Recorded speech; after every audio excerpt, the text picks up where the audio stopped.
Hello, everyone. My name's Kyle, and I work in the engineering department at Quiq. And I've been working on this series of videos I call LLM Intuitions.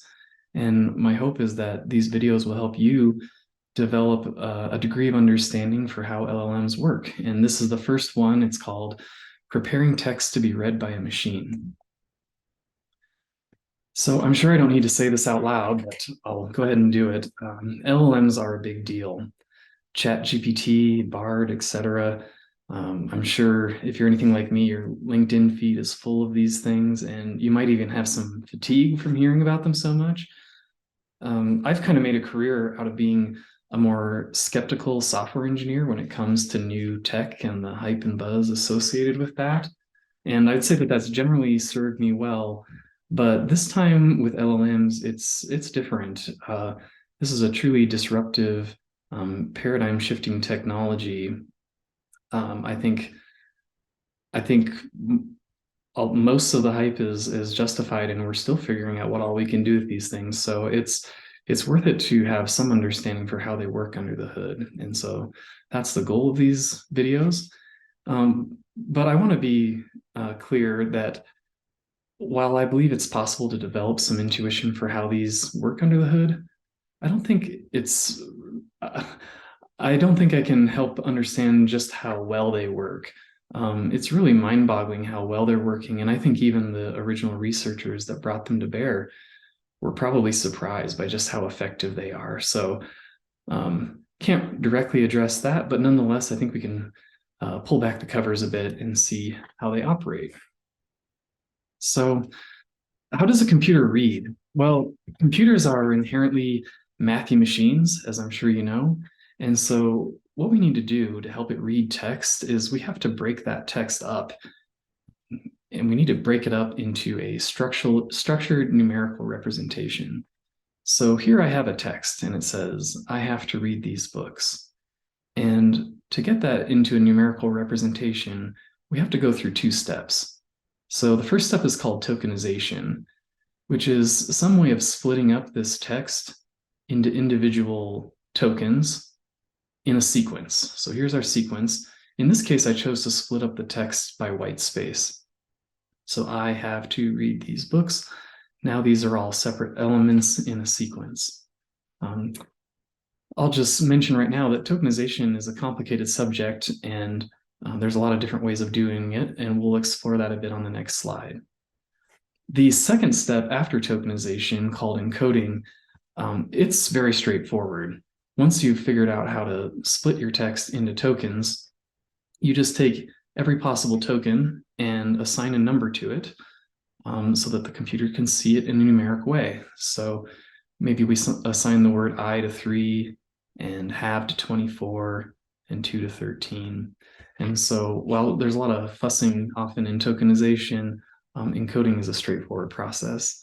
But once you went through these two steps and you have this sequence of numbers, you have a numerical representation that a computer might conceivably be able to read. But we're not reading yet. Let's think a little bit more about tokenization before we move on. It's a fun and interesting subject. So we just looked at one way of tokenization, which we'll call word tokenization, splitting on white space. Another method is called character tokenization, and that's just leveraging the fact that text is already sort of split up into tokens in the sense that it's built out of individual characters. And so we could just represent each character as a different token. By the way, in this table, we would actually use, the computer would be seeing numbers instead of these words. I'm just using the words to make it easier for us. So for character tokenization, the sequence would look like this: I space, and then H, A, V, E, all as separate tokens. Another method is called n-grams. So whereas characters were smaller than words in terms of the size of the tokens, n-grams are bigger. So with n-grams, maybe if we see pairs of words that tend to co-occur together frequently, like have to, maybe we'll introduce a special token that represents both of those words occurring together. Doesn't mean we can't have a token that represents each of these words individually, but we've chosen to create a special one to represent when they happen together. So n-grams is a tokenization scheme that's sort of bigger than word tokenization. And finally, we have subword tokenization, which is sort of any tokenization scheme that produces tokens that are smaller than words but bigger than characters. So it's kind of in between these two. And subword tokenization might produce something like this. I have to read these, but then notice here how book and the S that pluralizes it are viewed as separate tokens. So subword tokenization is you generally apply some statistical techniques to figure out how to break up your words, or I should say break them down into more useful potential word roots and things like that. But the important thing is just to know that subword tokenization produces tokens that are smaller than words, but significantly larger than characters. And it might have an ability to learn some deeper linguistic concepts. So there's a variety of trade-offs with how you choose to tokenize text. So one would be based on how you're tokenizing it, how many unique tokens are there, which we would call the size of your vocabulary. And historically, larger vocab sizes could be problematic in terms of requiring more data to train on or larger compute resources to just deal with this larger vocabulary. But ChatGPT and LLMs of today have massive vocabularies, and so they've overcome that problem. The next question is, can your tokenization scheme that you're using represent all possible strings?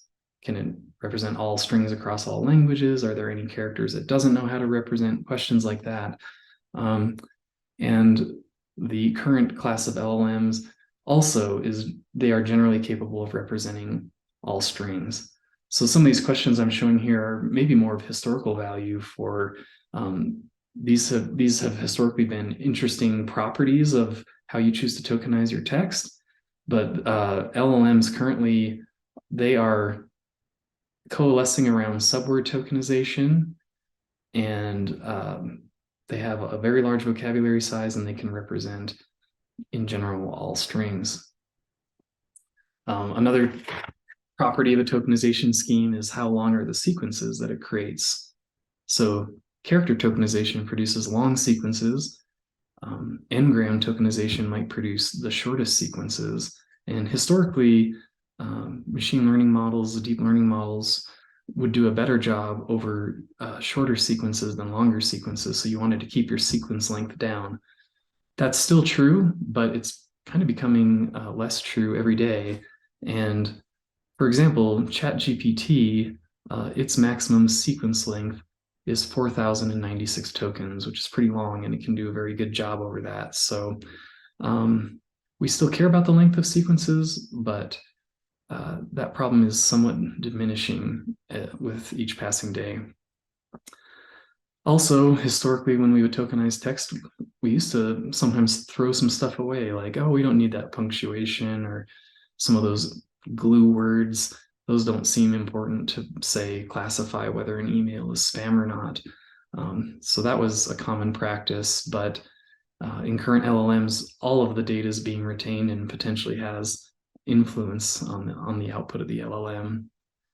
And finally, is the tokenization scheme you're using, is it capable of perhaps learning meanings for word roots, or understanding a concept individually from whether it's in its plural form or not?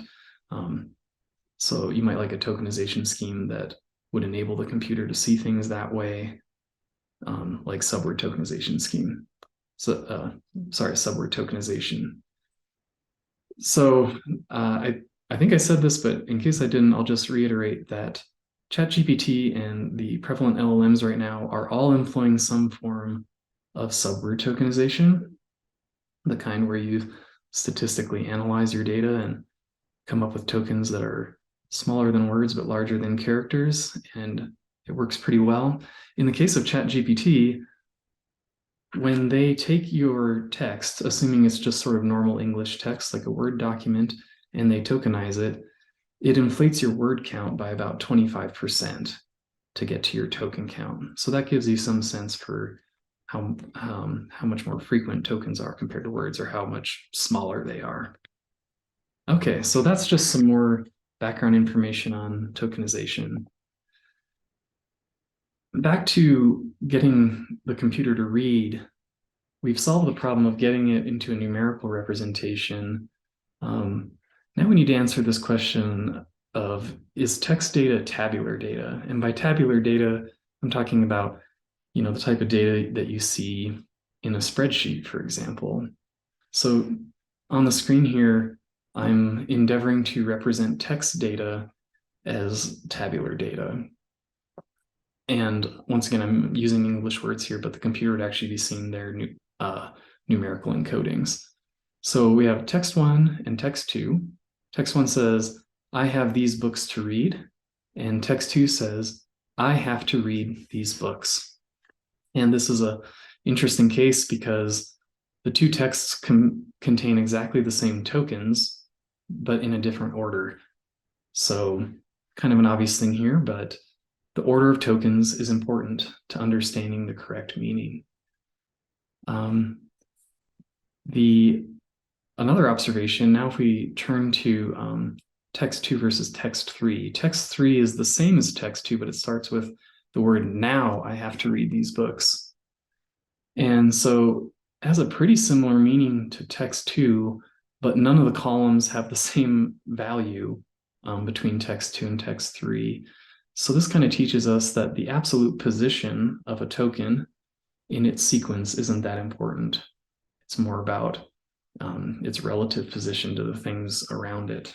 And also text three demonstrates how text data has variable length. They're not all the same length. We had to introduce a sixth column over here to represent text three. So the sum conclusion of this would be that text data does not lend itself to a tabular data representation. But for a long time, that's pretty much all we had in the machine learning world.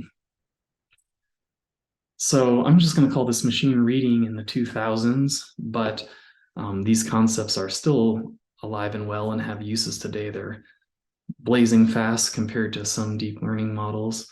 But let's look at sort of what machine reading typically looked like in the 2000s. So let's say we're building a spam classifier.